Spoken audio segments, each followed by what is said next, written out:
Test, test. Hello. Test. All right. Cool. Get us.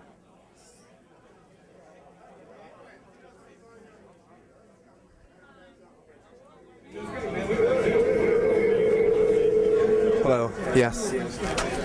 Testing, testing, testing. Cool. Awesome. 1, 2, 3, 4, 5, 6, 7, 8. Hello. 1, 2, 3. Beautiful.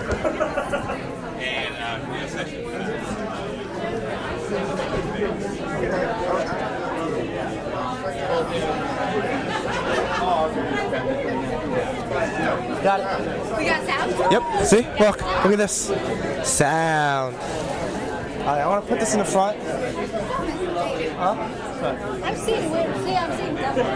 But now we're having. Yeah, we're having problems streaming. Well, I mean, it's not. I mean, it's not our fault, but it's. It's not our. Hold on.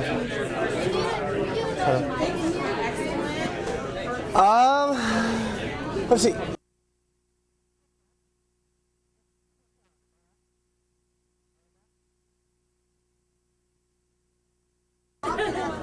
No. One. All right. The woman, I assume she's a man. There's 2 speakers. Yeah. So we need to get another. I think we only have 4. We only have 4 jacks? Okay. Yeah, there's only 4. Okay, let's find out which one.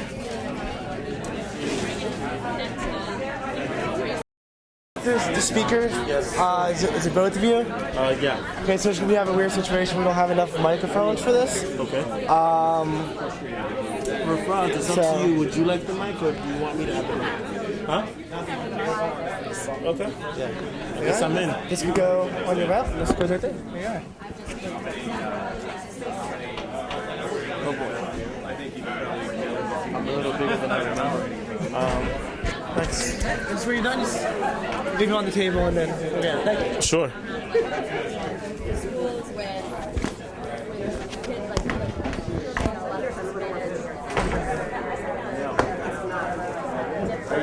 I'm good. How are you?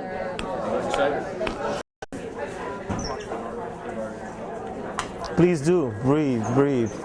You're on fire right now. Come back and drink some water.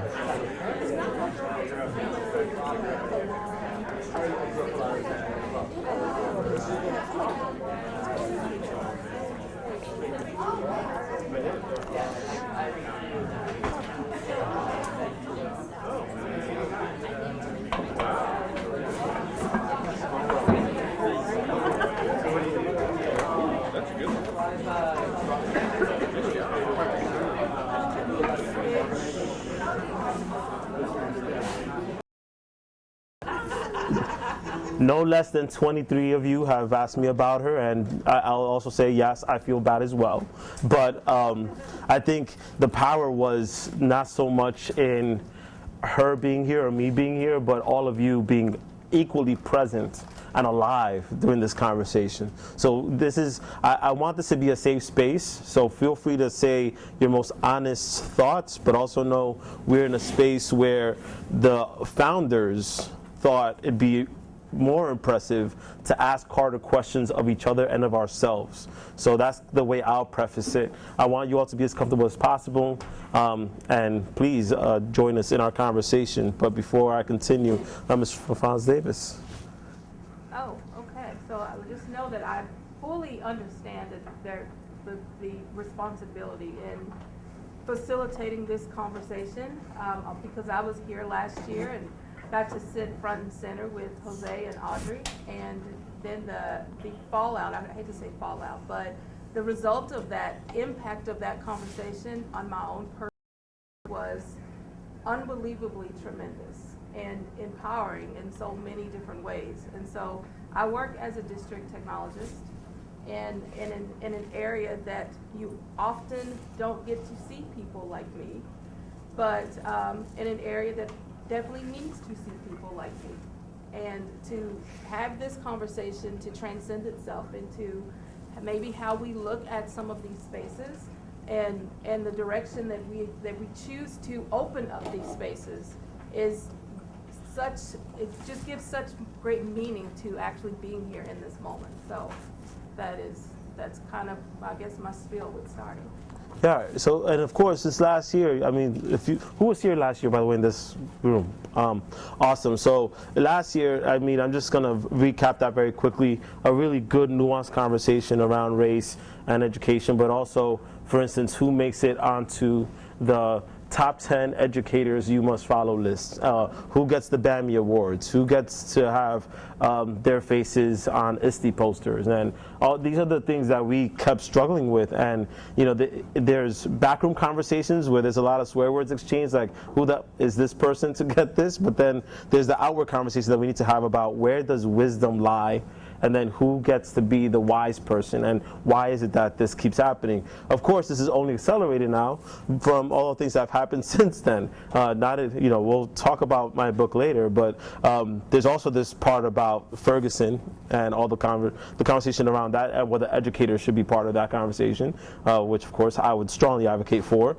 and all the conversations around Black Lives Matters and all this other stuff that's been brewing up, and whether educators need to be taking a stance. So I guess my question to you all is, I was wondering if there was anyone who could share any experiences as to what happened in their districts. Like it'd be great to hear more about what are the ways in which you all brought some of these conversations to light. How does race come into your classroom? Even if you're not someone of color, I'd love to hear more about that. Or we would anyway. We would, and if you tweet, we ask that you also, I know some of you are tweeting with the EduCon hashtag. If you use the EduColor hashtag, and we will tell you more about that a little bit later, it's EduColor.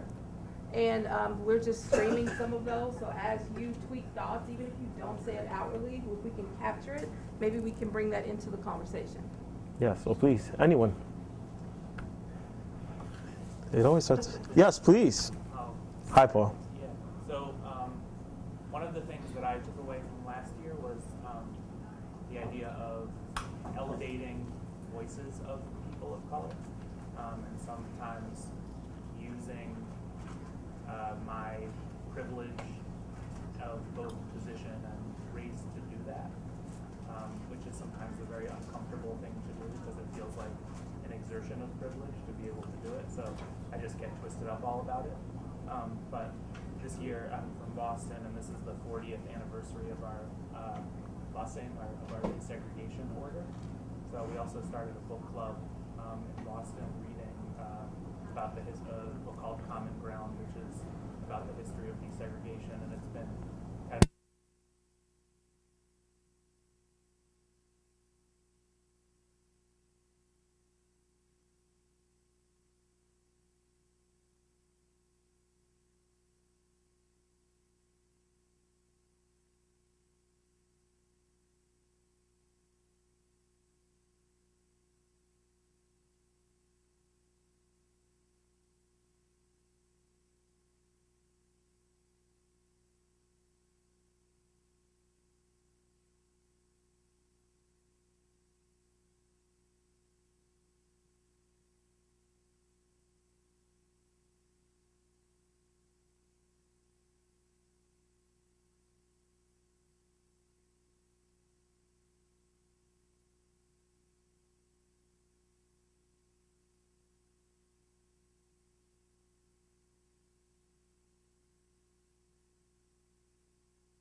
that may be a source for us to support you in that way as well. So, I struggle with my classroom because I teach 5-year-olds.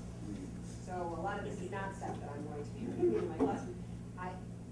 Since last year, I have made a very conscious effort to ensure that the literature I share with my students reflects my students. That's a little bit hard to do with 5-year-olds because a lot of the characters in their books are animals. But it means that if I'm reading them characters with books that have people in them, then I'm gonna make sure those people look like my kids because I want them to have that opportunity to see themselves.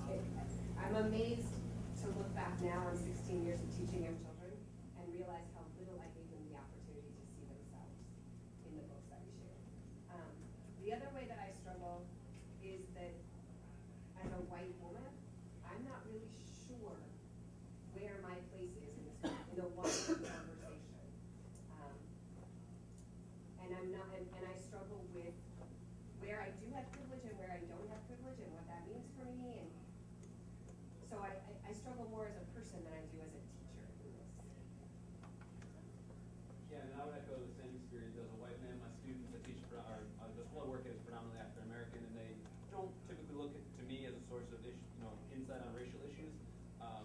Building off what I heard before, we use a lot of music, we use a lot of hip hop, and to me that's the connecting tissue between my interests, things that I like, music that I listen to, that connects to students' lives. We did close reading. I got observed this lesson last spring. Was terrified. My principal was going to freak out. We were doing a close reading, Common Core lines of Murder to Excellence from Watch the Throne, and I thought it was great. I liked it a lot. The students liked it a lot. And actually, the assistant principal observed me, thought it was a good lesson. It was shocking. So I think it's, you have to be willing to take risks and find out where the pushback might be. I was waiting for the angry calls from parents being like, I can't believe you use curse words in front of my children, but no, actually this time it went pretty well. So I'm building off all this. It's kind of I'm a like a cisgender white dude from the suburb, and I'm in a 95% African American school right down in West Philly. So the EduCon conversation is always important for me because I wouldn't think these things. So I gotta think about it. And I think for me the biggest thing is just like I think what you were saying. It's okay to talk about this stuff here. Like you're not going to offend me. Believe me, I've been called worse. The other day we did, or at the beginning we were doing Socratic Circles. You guys might have used that tool. It's a Common Core line tool. And they were doing an article on Black Lives Don't Matter t-shirts and kids being suspended from sports. And one girl says, well, what about all the people killing in the neighborhoods? Another girl says, well, they go to jail. And these cops who kill people don't. And that's the issue. I'm like, oh my God, my ninth graders are smarter than Rudy Giuliani. But just like, as far as like the conversation as as white teachers and how we deal with that, like, I'm worried about them using the text and understanding the words and that stuff. And then just kind of, I'm not sure if I'm doing this right, but give them the space. Like, it's okay to talk. If you're mad, it's okay to be mad. If you're not mad, it's okay not to be mad. If you're not sure, it's okay not to be sure. Like, you still need to make sure you're reading, but like, just step back and like, you guys talk and find point as the people sitting in this room, stoke that at the appropriate level. I would just quickly. It's okay. I think it's okay not to be mad. It's not okay not to know why somebody else is mad or think that their anger is wrong. That's where I would say, and I haven't really thought that statement through, but stick with it. We have a hand over here. I had a really strange experience this past year in that I ran for state representative. And it was across both Chester and Delaware County. And there's nothing to get a sense and a temperature of your community than knocking over 5,000 doors and hearing exactly where people are. And sometimes feeling, you've got a lot of Latino folks in your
what do I do or what do we do when the issue is a lot bigger? Well, all these issues are too big for any of us to solve as individuals, right? And so a lot of connecting them to the existing movements, including youth movements on these issues. You know, in Chicago, Black Youth Project is doing amazing stuff on Black Lives Matter. But now that I've named one, there's 20 other organizations that are doing incredible work. So connecting young people to those, because they don't need to learn everything from me. That won't be nearly enough. I was just gonna talk about, I think when we're talking about the anger and the rage, I really do think the key is for students to understand why there is anger, why there is rage, because I don't know that you can ever, like, you can't, the issue is there, right? And I don't think you can tell anyone to be angry about something, right? You can show them to them, you can show them the resources, you can have them understand why other people are angry, but if they don't find that in themselves to really, once you show it to them, once you make it clear to them, if they don't find it in themselves to sort of be angry about that, then that's something they need to investigate too, but I don't think you can, like, I don't think you can tell them to be angry. Like, I don't know, that's just, nor do I think we should. I think we give them the resources, and I think they sort of teach them how to make the judgments. Yeah, adding to that, I think that generally I just have a disdain, a disappointment about what's happened at a larger level in terms of responsibility for districts, for individual schools. You can take it down to a classroom level for, you know, there's a non-negotiable in terms of like what is fact and what is right and what is wrong. And I think that because politics are such a big part of this, that I work for the New York City Department of Education, and I can say honestly that the statement that was released by the department, there's 1.1 million students, it didn't really address what happened. It was very, very bland. It was very much give students space to talk and allow them to communicate. There was nothing about the specifics of the historical context of what's going on. There was no leaning toward there's a right part of this movement, or we should, as educators, in my opinion, have responsibility to teach history and what it actually means. Otherwise, we're part of the problem. So I think I can't get over, and I understand it's a tough thing for people to deal with because it deals with people's own privilege, but I just feel like we have a long way to go in education to get where we need to be to make changes. Yeah, just that. So I don't teach you local online, I teach at college level, but from a race perspective, there's different angles that you're not paying attention to the program, right? So for example, I grew up in Hell's Kitchen in New York on welfare food stamps. My daughter, who's considered herself Latina, did not grow up like that, right? She grew up with family trips to Peru and Hawaii, right? So just because we're both Latino doesn't mean that we're both dealing with the same issues, right? We have different things that we have to think about. So there's levels of this. When I talk to students, especially low-income minority students, what I look for is instead of getting, giving them an opportunity to talk about this stuff, but also giving them some information about like what's coming up from my experience, which is that if you work hard and you get your education, you can actually do something about this, right? You can actually have a huge impact in the world because your perspective is going to be different than everyone else's perspective. So I work for Google, and I guarantee you that when I'm in a meeting, my point of view is different than everyone else's point of view, right? And that is a competitive advantage for you growing up. And so to turn that around and we're making a positive thing for students is important. I mean, to focus on. From a as far as being white is concerned, and privileged voices, because I consider myself privileged, right, from a socioeconomic perspective. But I think it's just an awareness issue. I think a lot of it isn't like you should be mad too. It's more about awareness. For example, a couple years ago, the story about the kid who gets followed into Barney's, or buys a belt and moves Barney's, and he gets stopped by the police, but he paid for it with his own money, and white folks are like shocked that this goes on. And if you're black or Latino, you're like, what are you talking about? You always get followed by a security guard, right? You know what that's like. So like, I think it's an awareness issue more than anything. So just kind of get the word, to build awareness to me is important. But to turn this into a positive for students so that they can realize that yes, they can be angry, but how do you take that anger and transform it into possible action in the future is I think most important. Ms. Wilson,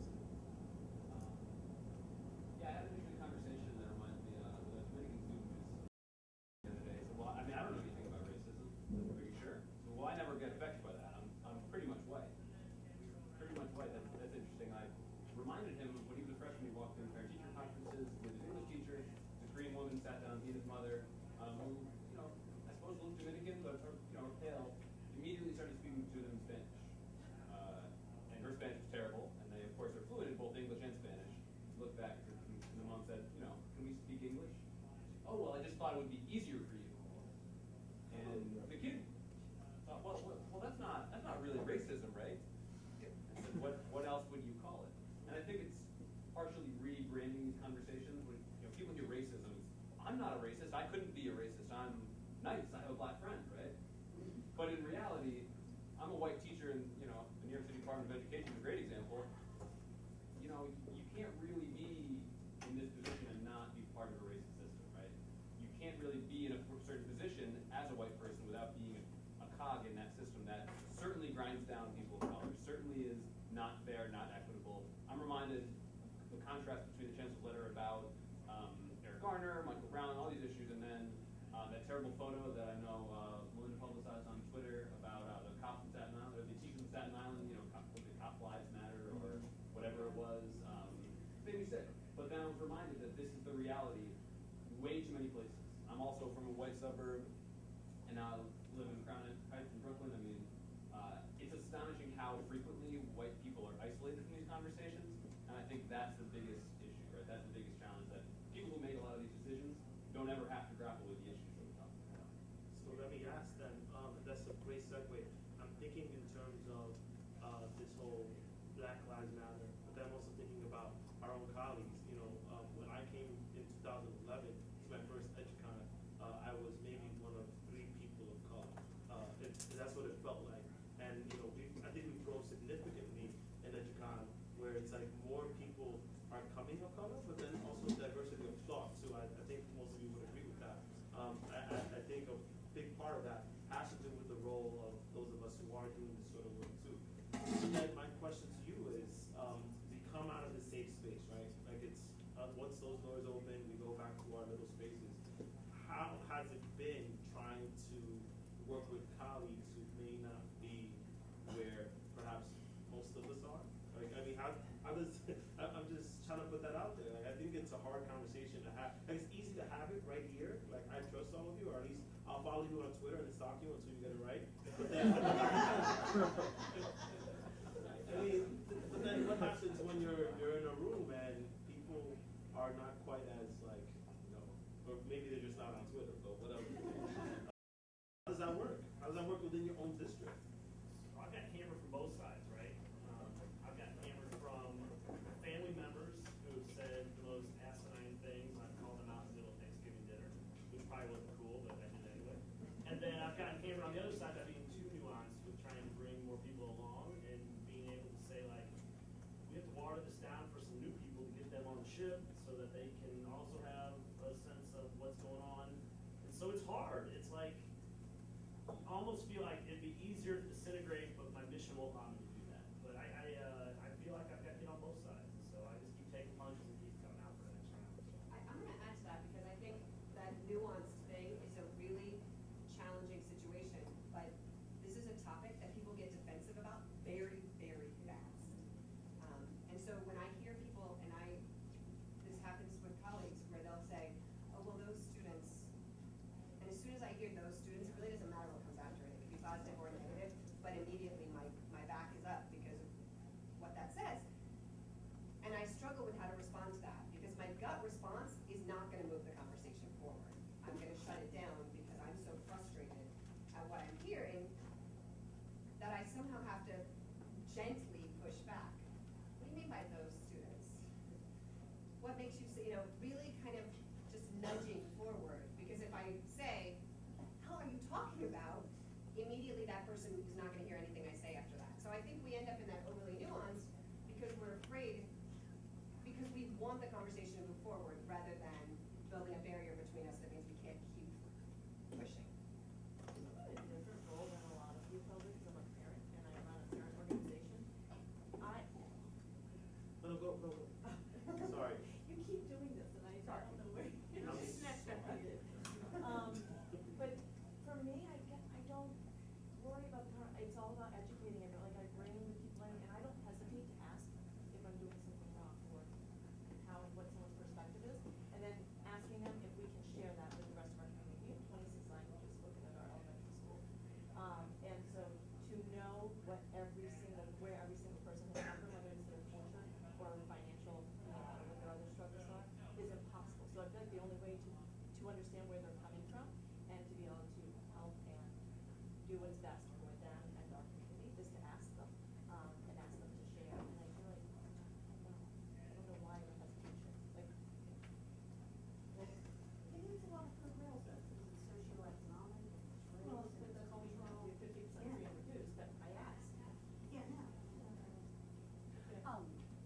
I guess it's interesting also to hear white educators talk about the frustration in having these conversations, because I think as an educator of color, these conversations are extra hard because I think some people tune you out immediately as just like being that angry brown person.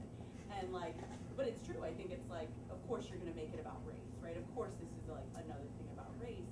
And I think what I hear in the room as I hear this, all I keep thinking of is like, I so desperately want more white educators to just like say what they're feeling, because I think a white person struggling with these conversations about race is going to listen better to another white person explain that. Because when I talk about race and somebody wants to like have that conversation back with me, they just like get nervous. And like they feel like because they don't have that shared experience, they don't know what to say, they don't want to offend me, and they don't want to just like make me even angrier. So I guess just like adding to it, saying like it's interesting to hear, but it's also like myself, like I would just encourage people to like just, even if you think it's gonna annoy somebody, like you probably still won't piss them off as much as I would, so just like please go for it. You know? I always struggle with the notion of a gentle pushback and what that even means, and of the notion of nuance within that context, because often nuance is just another way of saying I'm not going to say what I really mean, or I'm going to sugarcoat it in a way that will lessen its impact. And the whole thing with gentle pushback, like if somebody has said something that requires pushback, the chances that they would understand a direct address is pretty small. But that's where also thinking about who else is listening, because there's the people who, but at least on in a venue like Twitter, like there are also like, again, a couple hundred to a couple other thousand people watching. So there's the exchange you have with the person and what they hear, which sometimes is actually secondary to the point of irrelevant. But then there's the example that's set about what norms are. And I think when we think about the notion of a pushback, we want to think about who's seeing what we're doing and how we do it, because it's less about the one-to-one interaction, which matters and is important and shouldn't be diminished, but at a certain point, that interaction is kind of a lost cause anyways, and there's a larger audience and a certain amount of norm setting that needs to occur for other people to see, hey, this isn't okay, because like they might not get it, but they'll at least have something else to think about in how they discuss these issues in the future. Just to put this in context, when you study rooms, this is one of the most segregated school districts in the nation. So we're speaking right there in that context, in that space. And I'm fearful of kind of like this, especially, since the election of Barack Obama, this myth of racial progress. And I think that we haven't been honestly talking about race in this country for a long, long time, if we ever did. And probably you can say there was a brief period in the 70s where people really wrestled with it, but people got tired. We elected Reagan, we got Bush, we got Clinton, who also kind of like used this racial demagoguery to get elected to play people off of each other. And I feel like now we're in a position where it needs to happen, and we're still talking about, well, look at Oprah Winfrey, look at Barack Obama. It might sound like Michelle Alexander now, but like the new Jim Crow is a reality. There's areas in the city where 50% of the children have already had criminal records. That's an issue. I've had classrooms where almost every single male student have been stopped and frisked at least once that school year. And this is what Martin Luther King, two Americas. And that's a reality, and we're not talking about that on that level anymore. And it's not about, nuance and sugarcoating. I think people just don't like to acknowledge this is, this society was built off of racism. It's kind of maintained through racism. And I know a lot of people feel uncomfortable when I say such things, but as somebody who's experienced a segregated school, teaching, living in it, in the city, white and black, and my own mixed race experience, I think like that has given me a unique perspective where it's like, this is, it's a bad situation. And I don't see the conversation getting better. Like, there's people that don't even look me in the eyes anymore as soon as I talk about this stuff. And it's like, I'm not hating, this is coming from a place of love of humanity. And, that's getting lost in context. And you're like, well, it's not like that back then. Well, remember, Chicago never had segregated water fountains. So when they passed the Voting Rights Act in '65, what does that mean to a kid living in a project building, racially isolated, in the hood somewhere, going to a school where the teachers look at them like they're there's criminals already. And this is the reality. You know, this is the reality that our society refuses to acknowledge. Can we take that and transition a minute? Yeah. Where I live in Texas is very much a place of it doesn't apply to us, doesn't happen here. As a matter of fact, anytime some type of racial distress happens in any other place, the school district where I live, not where I work, but I know for a fact, sends a message to make sure that teachers are teaching the standards from bell to bell. You don't have any other conversations. You keep them focused on the classroom things. So I have to have conversations with my own children about life and things that experiences that others are having, because for them it's not their experience. They don't have those discussions. They don't have a place to have those conversations at all. So we have this whole existence of it doesn't apply to me. It doesn't apply to me. Oh, I'm not racist. That doesn't apply to me. We don't need to talk about it. That doesn't apply to me. So how do you, and all of you, I'm sure, either live that or teach that in some way, shape, or form in that area where that kind of exists. So how do you talk about something or Trayvon Martin, which on the Twitter world we were trying to have conversations and people want to talk about iPads and other kind of stuff and didn't want to talk about it. Again, doesn't apply to me. I'm a technologist. Doesn't apply to me. How do you stay mindful and cognizant of these are major issues in a place where either you're told I can't talk about it, or maybe you don't feel like you can talk about it, or maybe you're not getting the sense that your kids are even aware of it to talk about it. Like, how do we build this ongoing awareness?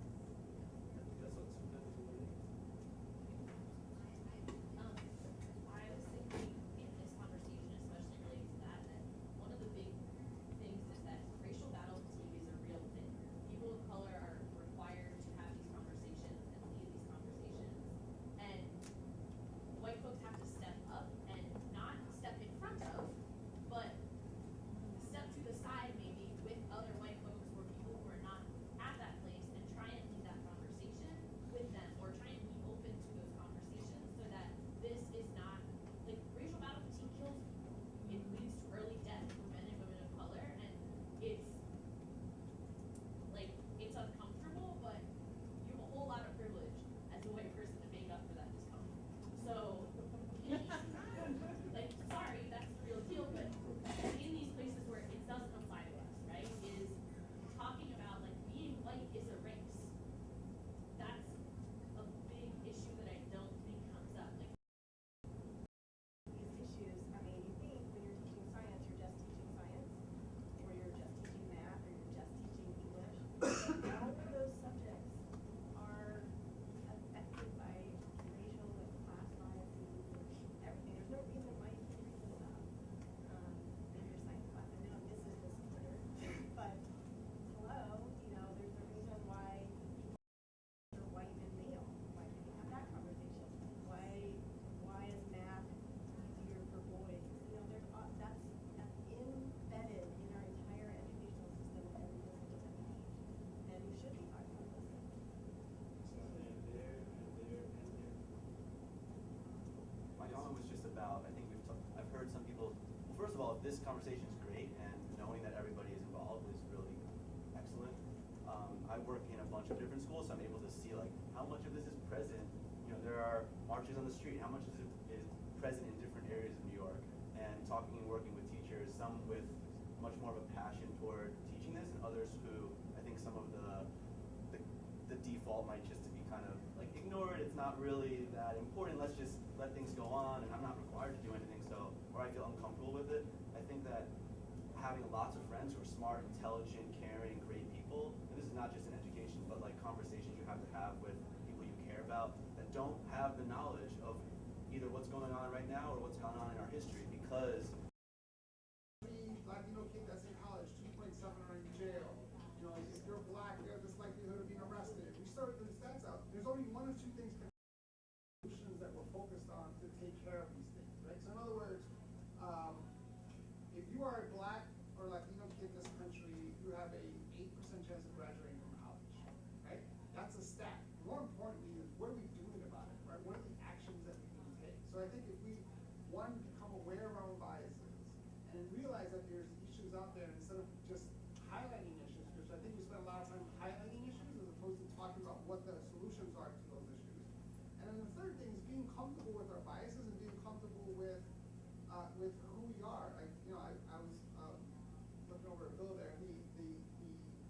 white people in my life, they hear biases from me all the time. Like I'll pull up one of those like mud brochures, like those people that go hiking and they do the whole thing, the crazy thing. I'm like, what's wrong with you white people?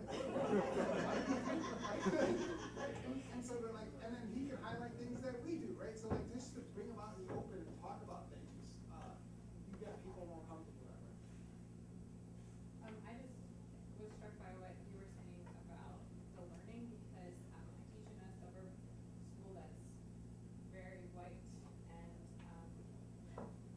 I am very white and I want to talk about these things, but I'm afraid of basically effing it up. Like, what, I'm not afraid to bring them up, but I'm afraid of it ending in a bad place. Like, if I bring in slave narratives and tie it into my English curriculum because we're talking about the history, I feel like then I bridge it into modern history or modern slavery, and we're talking about human trafficking, and most of it's happening still in African and Asian, continents, and I just feel like I keep having this conversation that engenders more privilege and more pity rather than more empathy and understanding, and I don't want to keep doing that, and I feel like the attempts that I've had have left me feeling like I didn't really spark a powerful conversation because I wasn't really speaking to the communities who have experience, and I wasn't speaking from a community that has experience, and I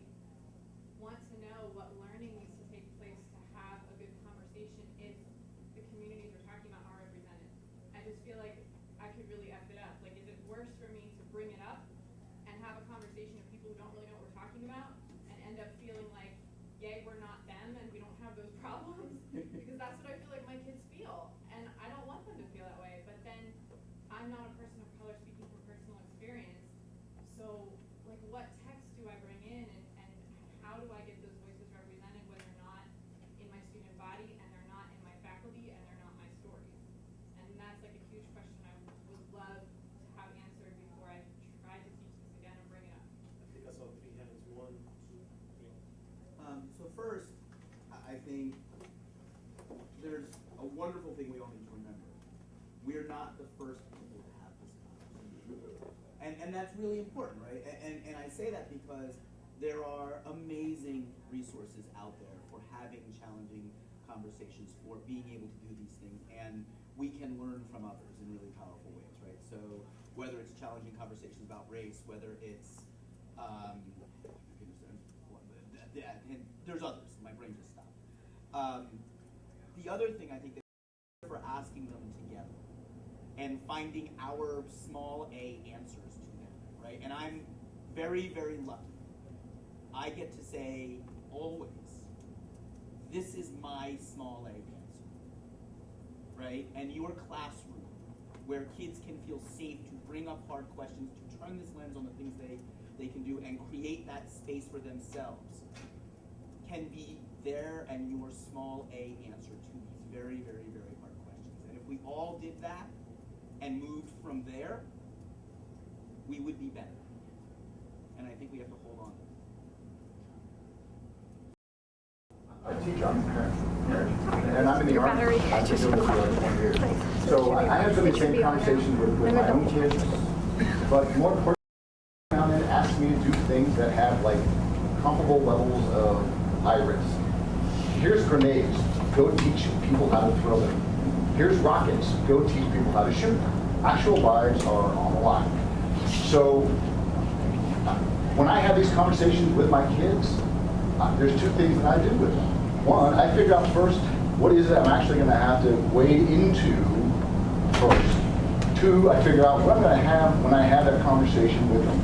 And then 3, I figure out how am I going to look at the effects afterwards to measure it when we're done.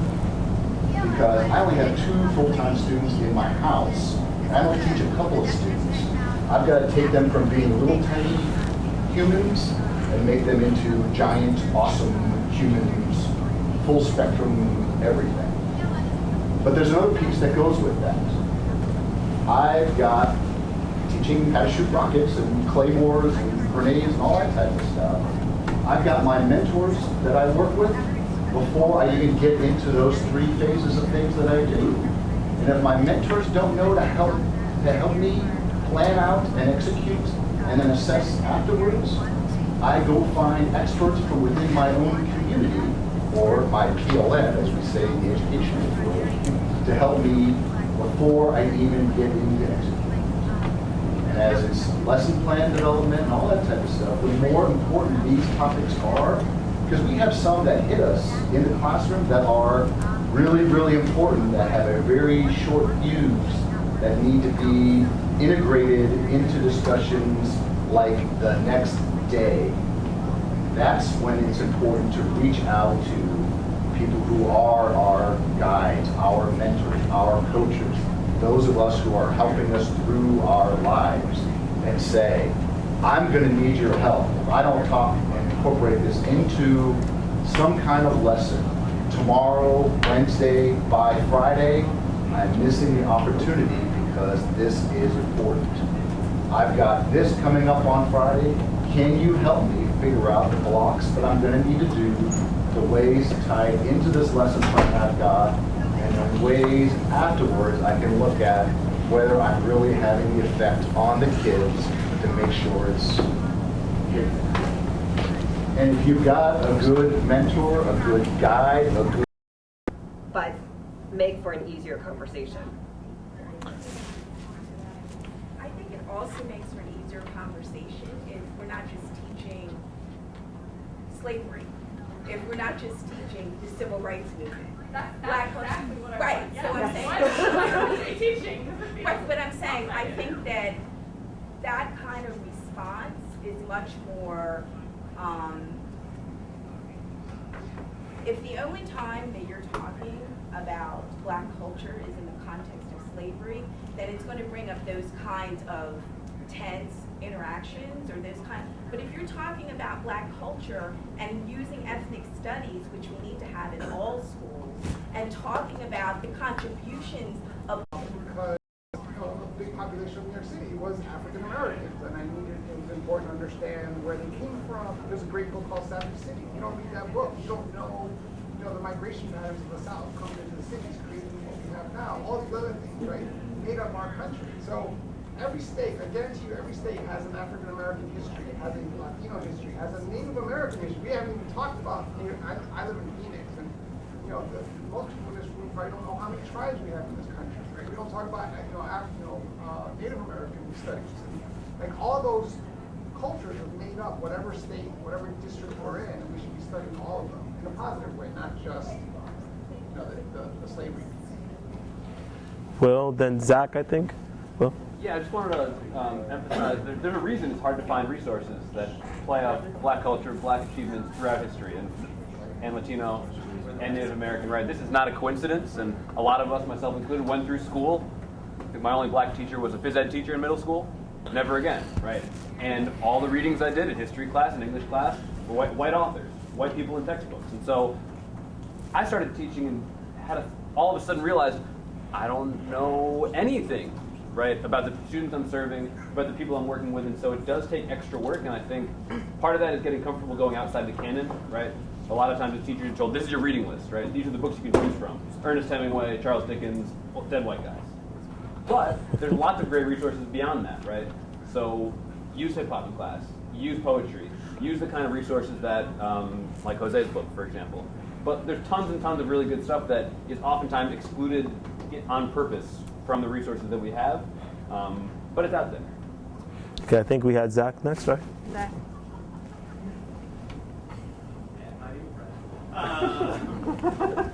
So I got called out on Twitter for not bringing this up. Thanks. Sorry. But it is the thing I was thinking, so I'll say it. I was always curious as to what kids were curious about around race. If I come into it saying, here's some things I want you to think about race. It's the same thing as like, here's some things I want you to think about this book I just made. I found that at the end of that book, it sounds like you teach it. And I had a bunch of great teachers who would ask, like, what do you notice about our school? And it took us a while to feel like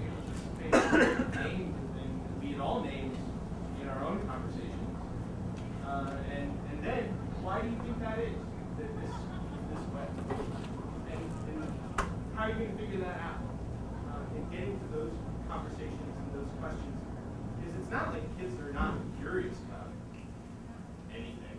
But it's giving the space for those questions to be asked versus feeling like it is incumbent upon us, because what I'm hearing, and I could be very wrong on this, is, oh, I've got to make sure that in the 9 months they're in my room, I help them understand black people. Right? Tall task. And Belinda went and made it not just about slavery, right? And like, oh, all of them at one time. Versus saying, what are some pieces about this piece that we can tackle that are immediately questions? And that can set the ball rolling. Oh, I will keep asking these questions. And sometimes they will be hard. And this builds it. I'm going to answer two people in one. I'm not going to raise my hand again. I don't do what you said on Twitter because no, this is the answer that I was going to say. Because when I was doing, and this is the only parallel I have, and I'm only drawing it because it is the experience that I've lived. Because when I was coming out, that wasn't where I wanted to do it. Because when I wanted to understand what being queer meant was, or wanted to talk about that, or help the people in my family, in my life do that, or people I cared about, that wasn't the place where I felt safe. Which is not to say stop doing what you're doing with them, but it's in that question of sometimes it's why isn't this voice here doing this?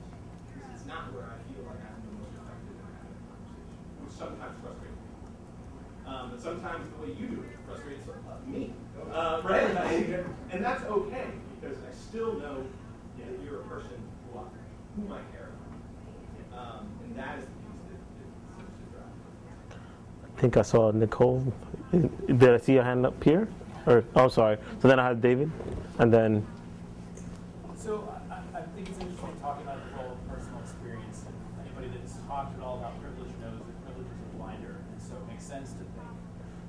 I haven't had this experience as a white person. I haven't had the experience that black people have, so I have to worry about being involved in that conversation. If you're thinking about black history, it's not as though black students have experienced that history, right? That's something that happened before them. But the other thing I was thinking about is you don't have the experience of being a black person, but you do have the experience of being involved in racism. Racism is a system, and you have a place in it. It's not something that happens to black people. It's something that is a structure we're all a part of. The Fields, Barbara and Karen Fields talk about this. Racism isn't a product of race. Race is a product of racism. It's not something that appears in black people. It appears in our society. And so understanding that you're not separate from that. You're not separate from the racism. You actually do have that experience. Gives you insight that you might not otherwise have. Maybe is a place of confidence to kind of get involved in that conversation. Okay.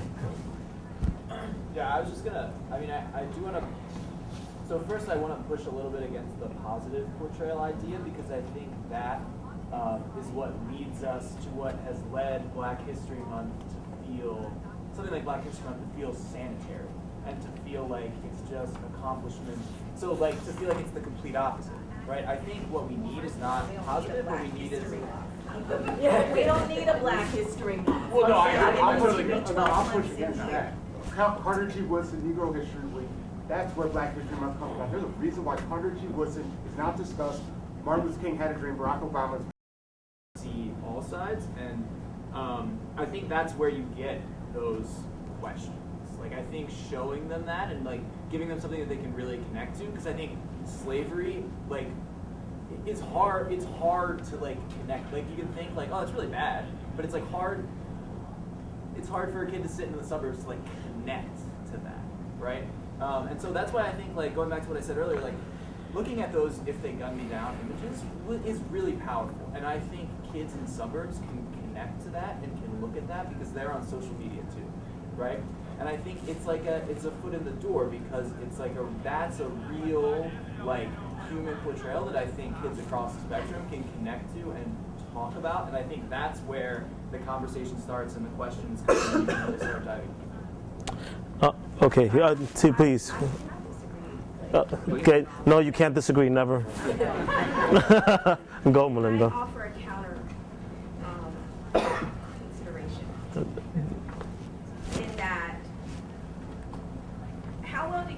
suburbs relate to the founding fathers? How well do kids in the suburbs relate to European history that is taught? I think, showing kids in the suburbs pictures of could it be you, it's shock value. Do you know what I'm saying? And how does that lead them to think that it ever would be them?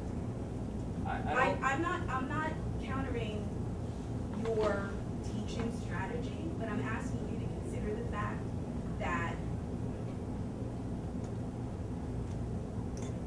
teaching needs to be, when you're teaching kids of color, children of color, you need to be able, we miseducate white children in this country, okay?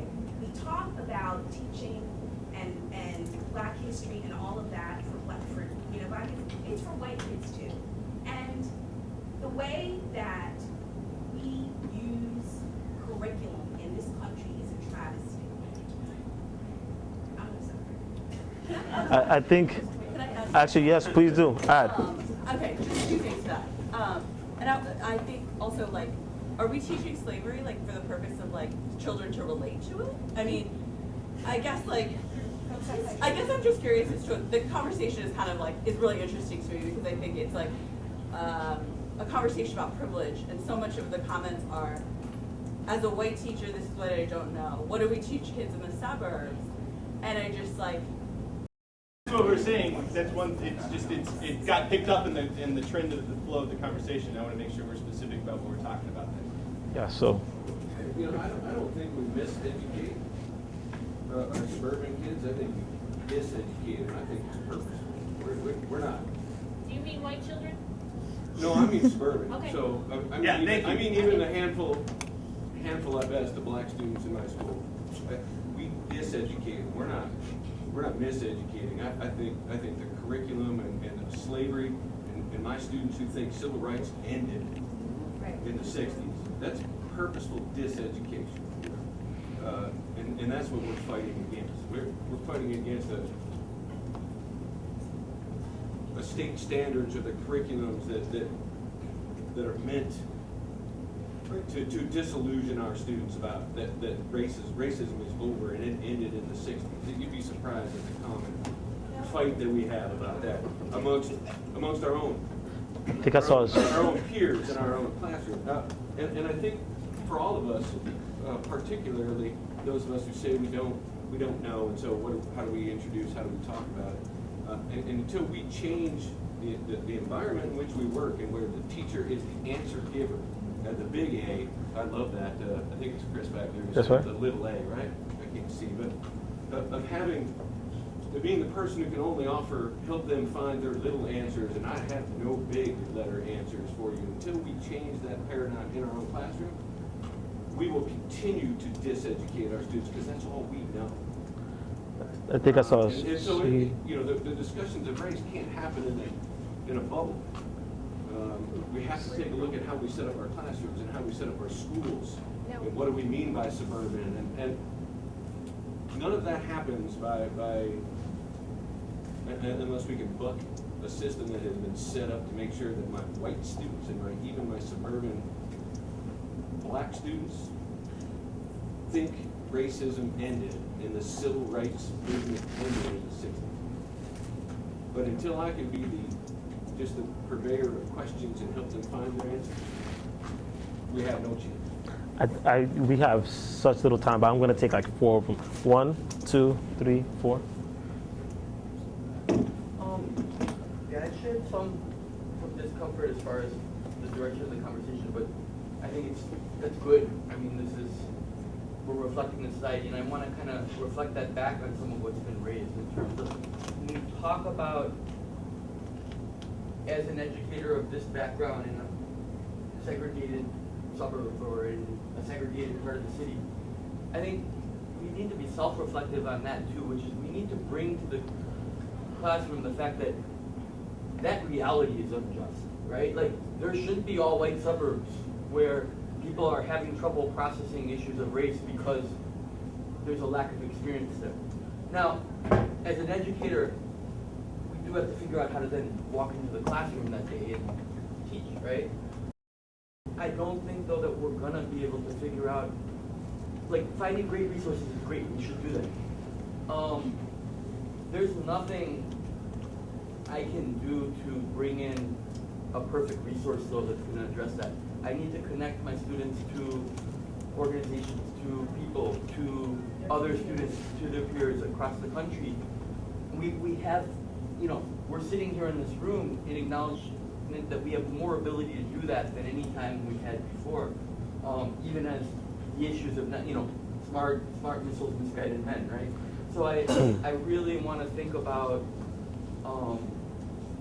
how rather than just simply triaging, well, I'm struggling with teaching this issue, how we organize and say, this very reality is wrong. The history reflects how it got that way. It reflects how the horrible injustices that have happened before. It reflects it so that we learn enough in the present to change those injustices. Out loud. But how do we do this in a way where we're giving our kids both the reality of the situation, and rather than just having an academic conversation about we should be more broad-minded and, you know, eat food and explore cultures, which is all absolutely fantastic. But when the reality of them, once they leave the classroom and they get out into their community every day and run against things that are unpleasant and difficult, you know, of going to other environments, like the black kid on display, and have to speak.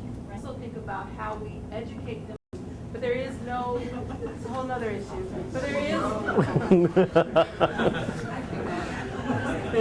welcome to Texas.